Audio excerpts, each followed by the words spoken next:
Le marché des services à la personne compte aujourd'hui 32 000 organismes, dont 75% d'entreprises, et rencontre des difficultés qui sont bien spécifiques au champ d'activité sur lequel on est.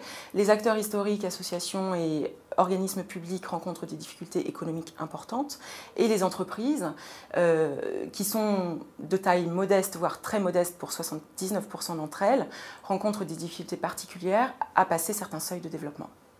La mission service à la personne de la Direction générale de la compétitivité de l'industrie des services est rattachée au ministère de l'Artisanat, du Commerce et du Tourisme et a pour mission de contribuer à la structuration et au développement des organismes de service à la personne. Cette mission reprend les chantiers qui étaient auparavant pilotés par la NSP et les poursuit. Le marché des entreprises de service à la personne a été en très forte croissance, ce qui a nécessité comme principale avancée pour les salariés et pour les entrepreneurs la mise en place d'une convention collective de manière à définir des règles claires aussi bien pour les uns que pour les autres. Cette convention collective va rentrer en vigueur à partir de l'été 2014.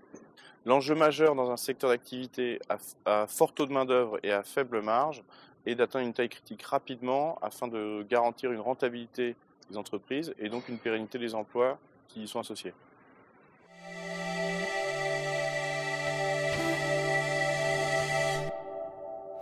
La qualité peut être définie comme un ensemble de propriétés et de caractéristiques qui sont nécessaires à un service pour satisfaire un client, pour satisfaire ses besoins explicites ou non explicites. Une des particularités des services à la personne, c'est que ces besoins justement sont évolutifs et que donc la notion de qualité peut être très variable en fonction de la façon dont les besoins ont été exprimés et de la façon dont ils changent au cours du temps. La qualité pour les entreprises de services à la personne se traduit directement sur un compte de résultat, puisque la qualité permet la fidélisation des clients, qui est l'enjeu essentiel pour pouvoir continuer à croître. Il y a à la fois des enjeux internes et externes à la mise en place d'une démarche qualité.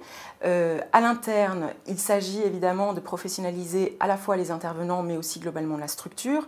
Et à l'externe, il s'agit d'être attentif aux besoins des clients et d'avoir un bon niveau d'attractivité vis-à-vis des salariés qui sont sur le territoire. Il existe dans le champ des services à la personne 3 grands types de démarches qualité.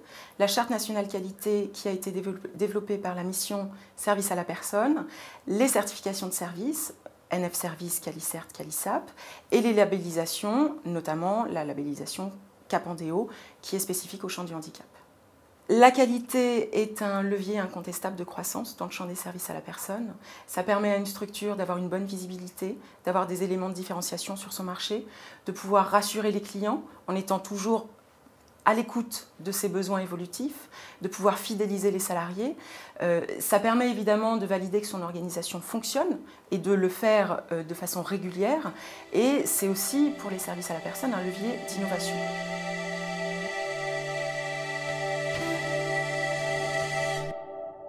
Les facteurs de croissance clés pour les entreprises de services à la personne sont la capacité à répondre à une demande forte, aussi bien pour le jeune âge que pour les seniors, et par ailleurs un véritable enjeu au niveau de la qualité et donc de la professionnalisation des intervenants. L'ensemble des plateformes du réseau Initiative accompagnent les projets de SAP. En 2012, ce sont en gros un tiers des plateformes qui sont intervenues sur des projets de ce type, ce qui représente 250 projets accompagnés et plus de 500 emplois créés.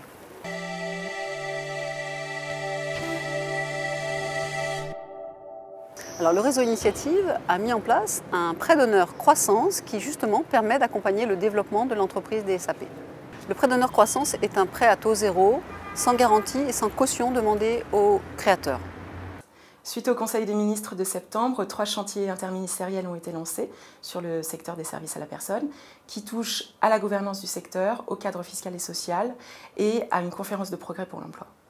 Des travaux sont menés depuis 2011 avec les réseaux du Conseil de l'accompagnement et les fédérations professionnelles pour ouvrir au printemps 2014 dans l'environnement web de la DG6 un portail dédié aux organismes de services à la personne.